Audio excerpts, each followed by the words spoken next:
Oh, tol! Greetings! Si Papa! Kahapon ka pa hinihintay. Umanda ka na.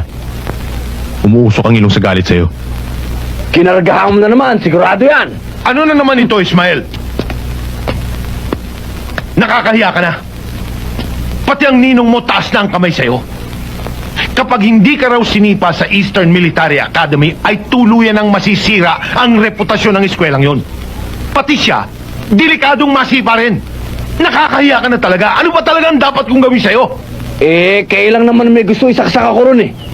Hindi ako pwede to, Papa. Mga tao ron, puro diktador. Isipin nyo, hindi ko pwedeng gawin yon. Hindi ko pwedeng gawin to.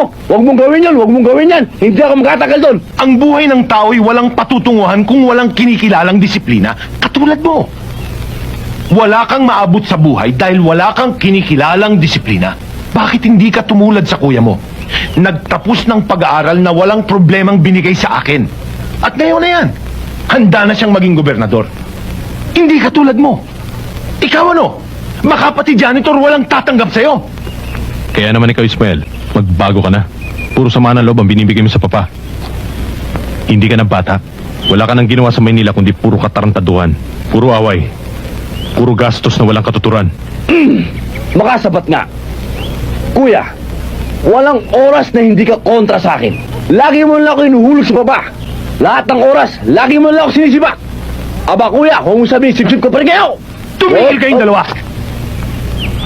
Ismael, ano ngayon ang plano mo? Kung titigil ka dito sa asyenda, susundin mo lahat ang sasabihin ko at ang sasabihin ng kuya mo, naintindihan mo? Parang hindi rin ako umalis sa military school niya, Papa. Pero okay lang. Sige, pahig ako. Pero sa inyo lang. Kay kuya, I'll take of it. Ulit mo nga sinabi mo?